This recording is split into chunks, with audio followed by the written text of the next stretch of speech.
Hello friends, आज हम बात करेंगे कुछ एग्जाम्पल्स के बारे में जो बेस्ड हैं सेट थियरी पे। ठीक है, तो फर्स्ट एग्जाम्पल है,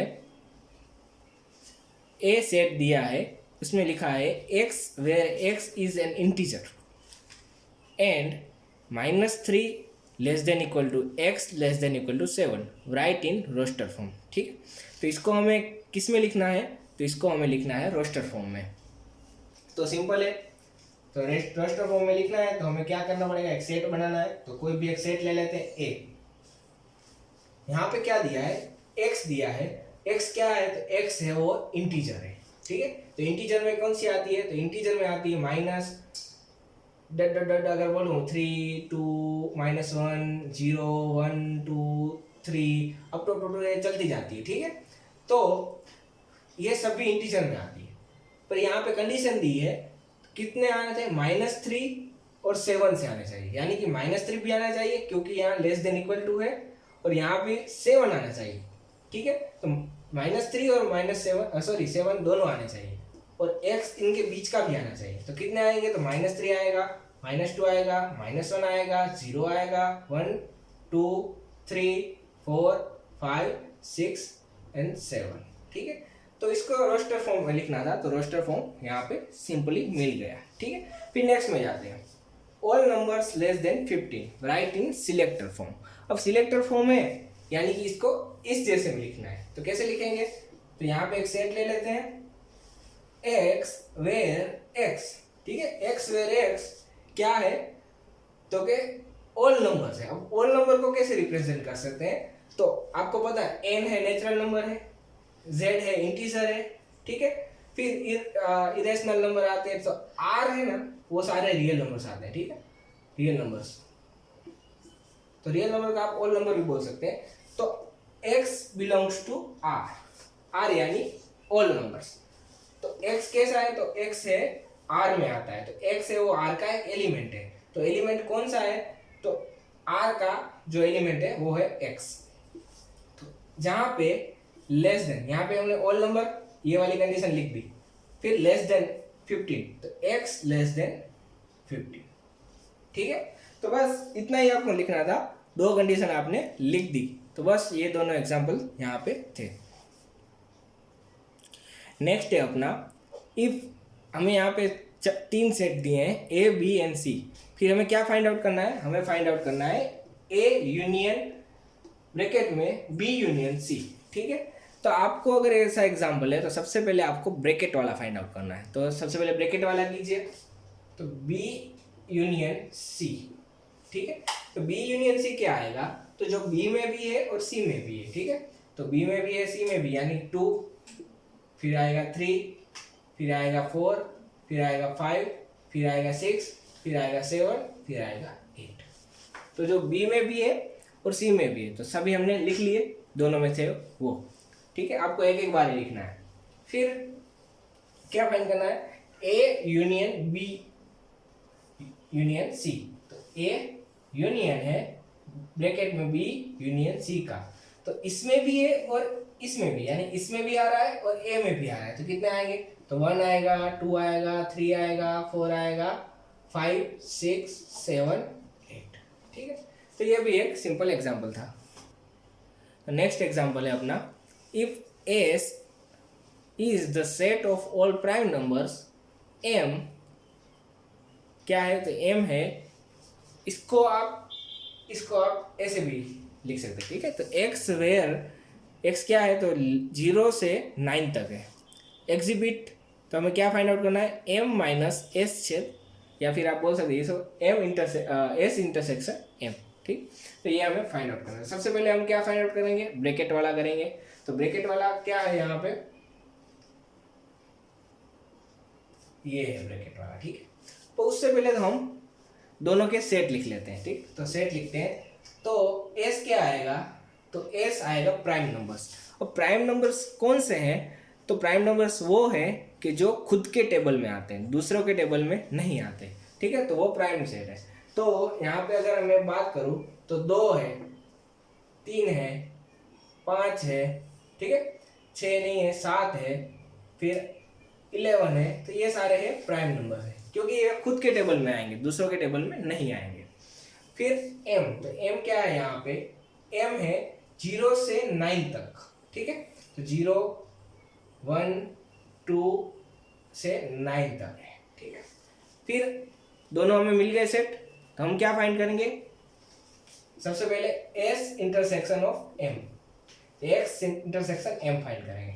तो इन दोनों में है, कॉमन है, ऐसा हमें यहाँ पे फाइंड आउट करना है। तो कॉमन क्या है, तो यहाँ पे कॉमन है 2, कॉमन है, यहाँ पे 3 आएगा तो यहाँ पे भी 3 है, यहाँ पे 4 आएगा, यहाँ पे नहीं है, यहाँ पे 5 आएगा, यहाँ पे है, 6 आएगा, यहाँ पे नहीं है, 7 आएगा, यहाँ पे है, 8 आएगा, यहाँ पे नहीं है, 9 आएगा, यहाँ पे नहीं है। तो बस इतने ही थे दोनों में कॉमन, तो लिख लिया हमने, ठीक है। फिर क्या फाइंड करना है, m minus s intersection m, यानी m में है पर इसमें नहीं है, इसमें नहीं है पर इसमें है, ऐसा फाइंड आउट करना है, ठीक है।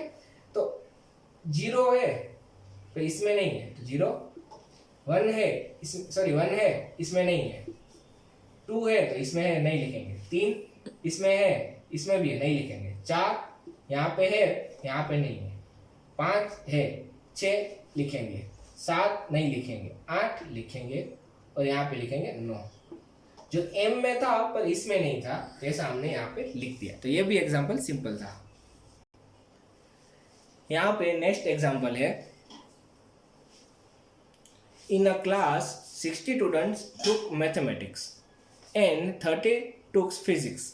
If 17 students were enrolled in both the subject, how many students altogether we in the class who took mathematics or physics or both, ठीक है। तो यहाँ पे एक फॉर्मूला यहाँ पे आता है, तो ये वो फॉर्मूला आप यूज़ करेंगे तो आपको एग्जाम्पल आराम से कर लेंगे। तो वो फॉर्मूला क्या है वो मैं आपको बाद में बताता हूँ, सबसे पहले तो यहाँ पे आपको बताता हूँ। तो सबसे पहले यहाँ पे है इन अ क्लास 60 स्टूडेंट्स, तो क्लास में टोटल कितने हैं, 60 स्टूडेंट है, ठीक है। टोटल स्टूडेंट 16 है, उसमें से 60 स्टूडेंट ने मैथमेटिक्स लिया है, ठीक है, और 30 स्टूडेंट ने यहाँ पे फिजिक्स लिया है, और 17 स्टूडेंट ऐसे हैं जिन्होंने दोनों लिए हैं। तो हमें ऐसे स्टूडेंट फाइंड आउट करने हैं जिन लोगों ने मैथमेटिक्स लिया हो या फिजिक्स लिया हो या फिर दोनों लिए हो, ठीक है। तो ऐसे हमें स्टूडेंट फाइंड आउट करने हैं। तो उसका मतलब ये होगा कि जो मैथमेटिक्स लिया है वो भी आएगा, फिजिक्स लिया है वो भी आएगा, और बोथ यानी दोनों लिए हैं वो भी आएगा। तो हमें टोटल क्या फाइंड आउट करना है, तो हमें यहाँ पे फाइंड आउट करना है ए यूनियन बी। तो यहाँ पे नंबर आएंगे, क्यों, क्योंकि हमें number of student find out करने हैं, ठीक है। तो हमें ए यूनियन बी, क्यों, क्योंकि ए में भी है, ए यानी जो मैथमेटिक्स वाले हैं वो, बी यानी कि जो फिजिक्स वाले हैं वो, और ए यूनियन बी यानी कि जो दोनों में है वो। तो वो तो जनरली इंटरसेक्शन आएगा, पर मैं आपको समझा रहा हूँ कि ए यूनियन बी में कौन आते हैं। तो ए यूनियन बी में वो आते हैं जो ए में है, बी में है और दोनों में है, ठीक है। तो वो सब यहाँ पे आ जाते हैं। तो यहाँ पे फॉर्मूला है, इसका फॉर्मूला है number of A plus number of B minus number of A intersection B, ठीक है। तो आपको अगर सभी फाइंड आउट करने हैं तो ये फॉर्मूला है। तो जो ने मैथमेटिक्स लिया है, जिसने फिजिक्स लिया है, और उसमें से क्या डिवाइड करना है, जिसने दोनों लिया है। तो वो अगर डिवाइड कर देंगे तो आपको ये यूनियन मिल जाएगा। तो कैसे, तो मैं आपको बताता हूँ यहाँ पे। तो इसको हम ऐसे लिखते हैं, जिसने मैथमेटिक्स लिया यूनियन फिजिक्स, ठीक है। यहाँ पे ऐसे आएगा,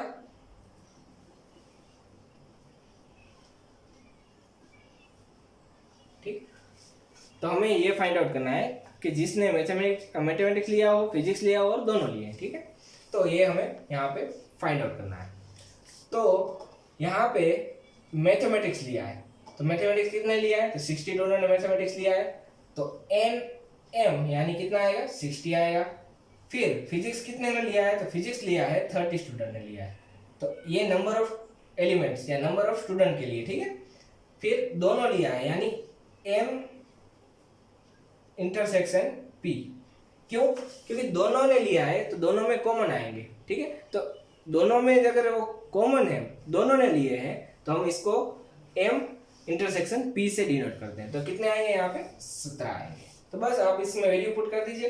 तो यहाँ पे आएंगे, यहाँ पे 60, यहाँ पे आएंगे 30, यहाँ पे आएंगे 17। तो कितने आएंगे?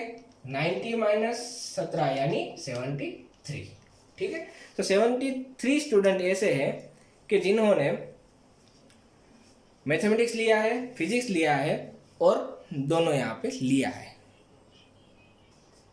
अब इसी एग्जांपल को हम वेन डायग्राम से सोल्व करते हैं, ठीक है। तो यहाँ पे मैथमेटिक्स वाले स्टूडेंट हैं, यहाँ पे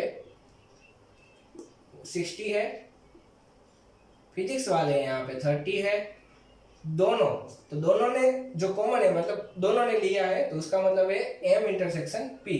कितने आएंगे यहाँ पे? 17, ठीक है। तो हम वेन डायग्राम से ड्रॉ करते हैं। तो यहाँ पे दो है, एक मैथमेटिक्स वाले हैं और फिजिक्स वाले हैं। तो वेन डायग्राम ऐसे करते हैं, ड्रॉ, स्क्वायर लेते हैं। यहाँ पे सिर्फ दो ही दिए हैं, मैथमेटिक्स और फिजिक्स, तो हम दो बनाएंगे यहाँ पे। ऐसे भी बन सकता है और ऐसे भी बन सकता है। तो अगर ऐसा कब बनेगा कि जब दोनों में कॉमन नहीं है, ठीक है। तो अगर यहाँ पे ये नहीं दिया होगा तो ऐसे बनेगा। तो यहाँ पे क्या दिया है? इंटरसेक्शन दिया है, यानी दोनों में कॉमन है 17, यानी दोनों ने रखे हैं, तो ये ऐसा आएगा, ठीक है। ये आएगा मैथमेटिक्स वाला, इसको हम लेंगे फिजिक्स वाला, ठीक है। फिर यहाँ पे क्या बोला है? सबसे पहले आप अगर ऐसा कोई सोल्व करें एग्जाम्पल, सबसे पहले आप किस में जाइए? तो जो दोनों में कॉमन है आप उसमें जाइए, ठीक है। तो दोनों में कॉमन क्या है? 17 है। तो दोनों में कॉमन पार्ट ये वाला है, तो इसमें क्या लिखिए आप? सबसे पहले लिखिए यहाँ पे 17, जो कॉमन पार्ट है उसमें, ठीक है। क्योंकि ये इंटरसेक्शन है, तो ये दोनों का इंटरसेक्शन है 17, तो लिख दिया मैंने, हो गया। फिर दूसरा, मैथमेटिक्स वाले टोटल स्टूडेंट कितने हैं? 60 है, ठीक है। तो मैथमेटिक्स का कौन सा राउंड है? ये वाला राउंड है पूरा। कितने स्टूडेंट है? 60 स्टूडेंट है। उसमें से 17 तो इसमें आ गए, तो बाकी के कितने बचे? 43। तो टोटली कितने हुए ये राउंड के? 43 और 17 60 हो गए। तो मैथमेटिक्स वाले पूरे 60 हुए, ठीक है। ऐसे ही आपको यहाँ पे करना है। तो यहाँ पे फिजिक्स वाले कितने? 30 है। तो टोटल राउंड में कितने आने चाहिए? यहाँ पे 30 आने चाहिए। तो 30 आने चाहिए, तो 17 तो पहले से राउंड में है, तो कितने आएंगे यहाँ पे? 13। तो टोटल आपको यहाँ पे मिलेंगे 13, 17 और 43। तो आपको क्या फाइंड करना है कि जिसने मैथमेटिक्स रखा हो, यानी ये प्योर मैथमेटिक्स वाले थे, ये प्योर फिजिक्स वाले हैं। तो जिसने मैथमेटिक्स रखा है, फिजिक्स रखा है और दोनों रखे, तो दोनों रखे ये वाले। तो टोटल का आप सम कर दीजिए, 43 प्लस 17 प्लस 13, तो आपको यहाँ पे मिलेगा 73, ठीक है। तो ये भी एक सिंपल एग्जाम्पल था। तो नेक्स्ट एग्जाम्पल है, in a survey of 100 students it was found that 60 read economics, 70 read mathematics, 50 read statistics, ठीक। फिर 27 स्टूडेंट ऐसे जो मैथमेटिक्स एंड स्टेटिस्टिक्स दोनों पढ़ रहे हैं। फिर 25 स्टूडेंट जो स्टेटिस्टिक्स एंड इकोनॉमिक्स पढ़ रहे हैं, और 35 स्टूडेंट्स जो मैथमेटिक्स एंड इकोनॉमिक्स पढ़ रहे हैं, और 4 ऐसे स्टूडेंट हैं जो कुछ नहीं पढ़ रहे हैं। तो हमें क्या फाइंड आउट करना है? तो हमें फाइंड आउट करना है कि how many students read all that subject. तो ऐसे स्टूडेंट जो ऑल सब्जेक्ट पढ़ रहे हैं, ठीक है, या कोई ना कोई सब्जेक्ट पढ़ रहा है, कि ऐसे स्टूडेंट कि जो सब सब्जेक्ट पढ़ रहे हैं या कोई ना कोई सब्जेक्ट पढ़ रहा है, ठीक है। तो यहाँ पे एक फॉर्मूला आता है, जैसे हमने 2 का फॉर्मूला देखा था। 2 का फॉर्मूला कैसा था? A यूनियन B, ये था 2 का फॉर्मूला। अब है 3 का फॉर्मूला। 3 का फॉर्मूला भी सेम है, सिंपल है। अगर A B एंड C है, तो ये क्या है कि जो A पढ़ रहा है, B भी पढ़ रहा है और C भी पढ़ रहा है, ठीक है, सब पढ़ रहा है। फिर उसका फॉर्मूला आएगा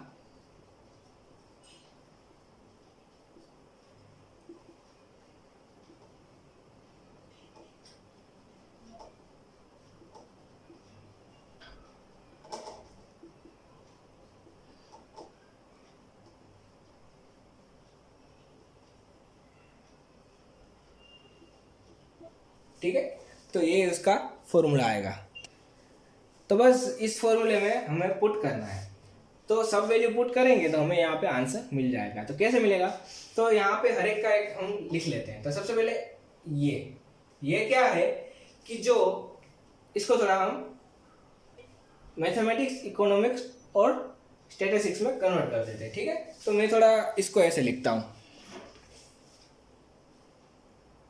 तो फॉर्मूले को मैंने EMS में कन्वर्ट कर दिया, ठीक है।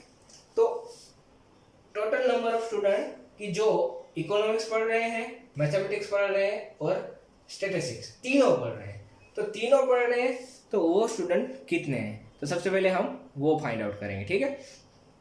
तो यहाँ पे कितने स्टूडेंट हैं जो सब पढ़ रहे हैं, तो सब पढ़ रहे हैं तो क्या है, देखिए अब टोटल स्टूडेंट है यहाँ पे 100, ठीक है।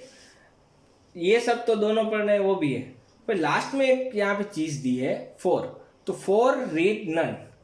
तो 100 में से 4 लोग ऐसे हैं जो कुछ नहीं पढ़ रहे, तो कितने स्टूडेंट हुए, तो 96 स्टूडेंट ऐसे हुए जो कुछ ना कुछ तो पढ़ रहे हैं, ठीक है। तो यहाँ पे कुछ ना कुछ पढ़ रहे हैं, यानी वो कितने आएंगे, 96। फिर एक बार समझाता हूँ, ये ऐसे स्टूडेंट है जो इकोनॉमिक्स पढ़ रहे हैं, मैथमेटिक्स पढ़ रहे हैं या स्टैटिस्टिक्स पढ़ रहे हैं, या दोनों पढ़ रहे हैं, या ये दोनों पढ़ रहे हैं, या ये दोनों पढ़ रहे हैं, ठीक है। तो कोई भी 2 पढ़ रहे हैं या 3 पढ़ रहे हैं या फिर एक सब्जेक्ट पढ़ रहे हैं, पर कुछ ना कुछ तो पढ़ रहे हैं। यहाँ पे 4 स्टूडेंट ऐसे जो कुछ नहीं पढ़ रहे, तो टोटल पढ़ने वाले स्टूडेंट कितने हुए, तो 96 स्टूडेंट हुए, ठीक है। टोटल स्टूडेंट 100 थे, उसमें से 4 निकल जाएंगे क्योंकि 4 तो कुछ नहीं पढ़ रहे, तो 96 स्टूडेंट आ गए यहाँ पे। फिर इकोनॉमिक्स, तो इकोनॉमिक्स कितने पढ़ रहे हैं, इकोनॉमिक्स पढ़ रहे हैं 60 स्टूडेंट, ठीक है। फिर आता है मैथमेटिक्स, कितने पढ़ रहे हैं 70 स्टूडेंट, स्टैटिस्टिक्स पढ़ रहे हैं 50 स्टूडेंट, फिर माइनस इकोनॉमिक्स और मैथमेटिक्स पढ़ रहे हैं, इकोनॉमिक्स एंड मैथमेटिक्स वाले स्टूडेंट है यहाँ पे, इकोनॉमिक्स एंड मैथमेटिक्स वाले हैं ये रहे, वो है 35। इकोनॉमिक्स एंड स्टैटिस्टिक्स वाले हैं ये है 25, और economics and statistics economics and mathematics वाले हैं ये रहे 35।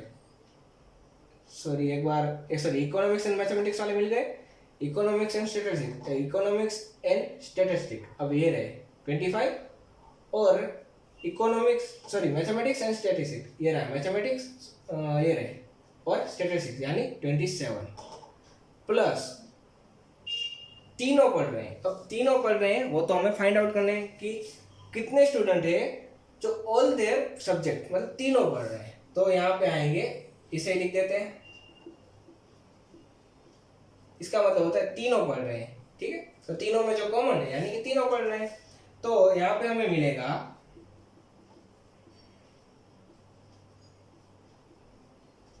3, ठीक है।